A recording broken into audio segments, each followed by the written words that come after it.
చాలా మందికి సందేహాలు మిగిలిపోయి మరి అవతల కట్అవుట్ ఉత్తి రోషన్ 6 feet ఉంటాడు, బాడీ బిల్డర్ తో ఉన్నాడు కరెక్ట్ గానా, మరి జూనియర్ ఎన్టీఆర్ మ్యాచ్ చేయగలరా అని చెప్పేసి అక్కడ కట్అవుట్ ఎంత ఉన్నా సరే ఇక్కడ పెర్ఫార్మెన్స్ పీక్స్ లో ఉంటది ఎన్టీఆర్ గారి దగ్గర. నట సార్వభౌముడు మనవడైన నట సార్వభౌమైన ఆయన ఎదుర్కోవాలంటే ఎవరి వల్ల కాదు. యాక్టింగ్ లో కానీ, డైలాగ్ లో కానీ, డాన్స్ లో కానీ ఆయన కొట్టాలంటే ఇప్పట్లో కుదిరేది కాదు. మరి అటువంటి యాక్టర్ని ఎదుర్కోవాలంటే పని అవుతుందా? ఉన్నదే, నేను కట్అవుట్ లేదు అంటలేదు, గ్రీక్ వీరుడు అంటారు అక్కడ ఉద్యోగం, కానీ పెర్ఫార్మెన్స్ అంతా ఎన్టీఆర్ దగ్గర ఉంటది. Man of the masses NTR గారు వార్ 2 టీజర్ రిలీజ్ అయింది. విధ్వంసం జరిగిపోయింది యూట్యూబ్ లోని. బాలీవుడ్ నుంచి విపరీతమైన ట్రోల్స్ వస్తున్నాయి ఎన్టీఆర్ గారికి. ఎన్టీఆర్ గారు ఉత్తిక్ రోషన్ కట్అవుట్ ముందు నిలబడలేకపోయాడని, ఆ కట్అవుట్ ఎదుర్కొనే శక్తి ఈయన దగ్గర లేడని, ఆయన పేలవంగా ఉంది రియాక్షన్స్ అని, అసలు ఎన్టీఆర్ గారు బర్త్డేకి ఇచ్చిన గిఫ్ట్ ప్లస్ ఉత్తిక్ రోషన్ కి అయ్యిందని రకరకాల టోల్స్ బాలీవుడ్ నుంచి వినబడుతున్నాయి. బాలీవుడ్ వాళ్ళ నుంచి ఒక క్వశ్చన్ వేస్తున్నాను నేను. బాలీవుడ్ వాళ్ళకి బురకాయ మోకాళ్ళలో ఉందా లేకపోతే అరికాళ్ళలో ఉందా? వార్ 1 ఎంత హైప్ లో రిలీజ్ అయిందంటే total overall end of the collection 300 కోట్లు దాటింది. మరి వార్ 2కి ఎంత హైప్ ఎందుకు వచ్చింది?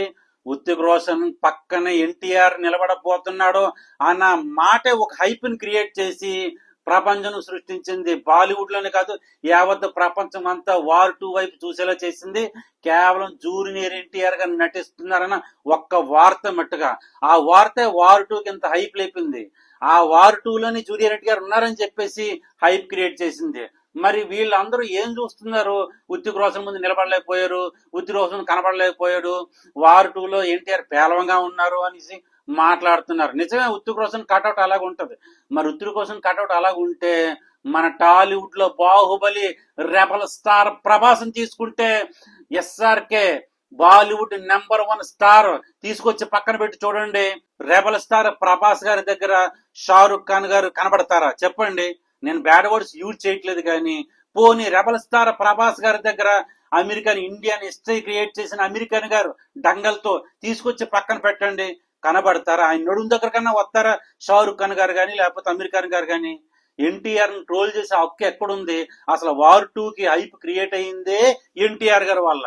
ఆ ఫస్ట్ పార్ట్ 350 కోట్లు కలెక్ట్ చేసి పడుకుంది. ఓకే, 1500 కోట్లు రావచ్చు లేకపోతే 1000 కోట్లు రావచ్చు, కానీ 1000 కోట్ల క్లబ్ లో ఉత్తిక్ రోషన్ ఎంటర్ అవుతున్నారు అంటే అది ఎన్టీఆర్ ఇచ్చే గిఫ్ట్ వల్లే. అది బాలీవుడ్ వాళ్ళంతా నాకు ఎందుకంటే అయిష్టంగా ఉంటాను ఈ ప్రవర్తనల వల్లే. పాజిటివ్ గా మన వాళ్ళు తీసుకుంటారు. మొన్న తీసిన యానిమల్ సక్సెస్ అయింది, ఆంధ్రాలో దాన్ని సూపర్ డూపర్ బ్లాక్ బాస్టర్ చేశారు, హిట్ ఇచ్చారు. కానీ మన సినిమాని వాళ్ళు రిసీవ్ చేసుకోమంటే రకరకాల పేర్లు పెట్టి దాన్ని డౌన్ ఫాల్ చేయడానికి చూస్తారు. ఏమాత్రం క్లూ ఇవ్వలేదు టీజర్ లో, ఈ ఓన్లీ యాక్షన్ సీన్స్ ప్రజెంట్ చేశారు. సింహాల తలబడితే ఎలాగుంటాయో అది మట్టుకు ప్రజెంట్ చేశారు. కానీ ఒకటి విషయం మట్టుకు అర్థం చేసుకోవాలి, ఎన్టీఆర్ గారు అయితే విలన్ రోల్ ఖచ్చితంగా చెయ్యబోరు కూడా. RRR తో గ్లోబల్ స్థాయికి ఎదిగి ఆస్కర్ తీసుకొచ్చిన ఎన్టీఆర్ గారు ఇందులో విలన్ పాత్ర చేశారు అంటే ఆ ఇంపాక్ట్ విలన్ పాత్ర కింద ఉండిపోతుంది బాలీవుడ్ సైడ్. అందుకని ఖచ్చితంగా అయితే విలన్ పాత్ర చేయరు. కబీర్, ఇంతవరకు నువ్వు రా ఏజెంట్ గా ఇండియన్ నెంబర్ 1 స్థానంలో ఉండొచ్చు కానీ ఇక మీదట కాదు అంటాడు. అంటే ఒకవేళ రా ఏజెంట్ గా ఉన్న ఉత్తిక్ రోషన్ ఏదైనా మిస్టేక్ వల్ల ఒకవేళ గద్దారుగా మిగిలిపోయాడా? ఈ గద్దార్ని పట్టుకోనాకే ఎన్టీఆర్ఏ రా ఏజెంట్ కింద ఎన్టీఆర్ ని దింపారా అనేది క్వశ్చన్ మార్క్. నాకైతే ఉత్తిక్ రోషన్ తౌరుతున్న వెంటాడుతున్న విషయం చూస్తుంటే ఎన్టీఆర్ఏ రా ఏజెంట్ అని నాకు 100% అనిపిస్తుంది. కానీ ఏంటంటే టీజర్లు ఎటువంటి క్లూస్ వదలలేదు. సో ఎన్టీఆర్ ని ఎందుకు తీసుకున్నారు అని అందరికీ క్వశ్చన్ మార్క్ రావచ్చు. ఎన్టీఆర్ నట సార్వభౌముడు ఆయన. అంటే తెలుగు మార్కెట్ అంతా ఆయన కబ్జా చేసి పెట్టుకున్నాడు. తెలుగు మార్కెట్ లో ఇంకా ఆయన తిరగలేదు. కావాల్సింది బాలీవుడ్ మార్కెట్ కావాలి. బాలీవుడ్ లోకి RRR తోని దేవరతో ఎంట్రీ ఇచ్చారు, కానీ ఆయనకంటూ ఒక ఫ్యాన్ బేస్, ఆయనకంటూ ఫ్యాన్ ఫాలోయింగ్ సృష్టించుకోలేదు. ఆయన సృష్టించుకోవాలంటే ఒక హిందీ యాక్టర్ తో యాక్ట్ చేయాలి. ఆ హిందీ యాక్టర్ ఎవరో కాదు, ఉత్తిక్ రోషన్ అవ్వచ్చు. ఉత్తిక్ రోషన్ కి ఒక స్పెషల్ సాంగ్ ఉండొచ్చు, లేకపోతే ఎన్టీఆర్ గారికి ఉత్తిక్ రోషన్ గారికి ఇంకో సాంగ్ ఉండొచ్చు, కానీ ఆయన హీరో అవ్వచ్చు. కానీ ఎన్టీఆర్ గారికి తగ్గ పాత్ర ఖచ్చితంగా ఎస్ రాజ్ ఫిల్మ్స్ లో వార్ 2లో ఖచ్చితంగా ఉండి తీరుతుంది. అప్పుడే ఆయన ఒప్పుకున్నారు కూడా. సో మీకు జ్ఞాపకం చేస్తాను, గుర్తుంచుకోండి. ఫర్ ఎగ్జాంపుల్ యానిమల్ తీసుకోండి. యానిమల్ లో హీరో ఎవరు?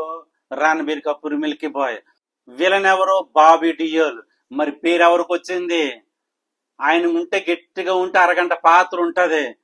బాబీ డియోల్కి వచ్చింది పేరు. ఎందువల్ల? ఆయన పాత్రకున్న వాల్యుయేషన్ అటువంటిది. ఆ పాత్ర తర్వాత ఆయన తెలుగులోనే విలన్ గా చేశారు, తమిళ్లో విలన్ గా చేసేస్తున్నారు, అన్ని లాంగ్వేజ్ల్లో కూడా విలన్ గా ఆయన ట్రెండ్ అవుతున్నారు. ఏంటి? కేవలం పాత్ర. అలాగే మీరు ఎప్పటిదో ఒక ఖల్నాయక్ తీసుకోండి, అందులో హీరో ఎవరు? జాకీ ష్రాఫ్ గారు. మరి విలన్ ఎవరు? ఖల్నాయక్ సంజయ్ దత్ గారు. మరి పేరు ఎవరికి వచ్చింది? ఊపు ఎవరిదే? ఖల్నాయక్ది. సో ఇందులో పాయింట్అవుట్ లేకుండా జూనియర్ ఎన్టీఆర్ గారు యాక్ట్ చేయరు. వార్ 2లో ఆయన తగ్గ క్యారెక్టర్ ఖచ్చితంగా ఉంటది. ఒక క్లిప్ చూడండి, అదిరిపోయే clip. Junior NTR hospital scene లోంచి వస్తున్నారు బయటికి. ఆయన బాడీ దగ్గర ఏదో స్టిచ్చింగ్ చేసి ఉన్నది, బ్యాండేజ్ చేసి. ఆయన కళ్ళను కరెక్ట్ గా అబ్జర్వ్ చేయండి. ఆయన కళ్ళు బాధతోని, బెంగతోని, కన్నీళ్లతో ఉన్నట్టు కనబడుతున్నాయి. అంటే జూనియర్ ఎన్టీఆర్ గారు పాత్ర ద్వారా ఎవరో అక్కడ హాస్పిటల్లో చనిపోయి ఉండడము లేదా ప్రాబ్లంలో జరిగింది. సో ఆ ఎక్స్ప్రెషన్ చాలు. అటువంటి సీన్ ఒకటి కానీ రెండు కానీ సినిమాలో పడ్డాయా ఇంకా టాప్ లేచిపోతుంది. ఊరికే ఎస్ఆర్ఎస్ ఫిల్మ్స్ జూనియర్ ఎన్టీఆర్ ఎంచుకోలేదు. ఎందుకు తీసుకున్నారంటే తెలుగు రాష్ట్రం అంతా కవర్ చేయాలి. ఆ కవర్ చేసే స్టామినా ఎన్టీఆర్ కు ఉంది. ఇది మరి ఎక్కడికి నా రివ్యూ నుంచి లైక్ చేయండి, షేర్ చేయండి. మరొక వీడియోతో మళ్ళీ కలుద్దాం. Thank you so much. By.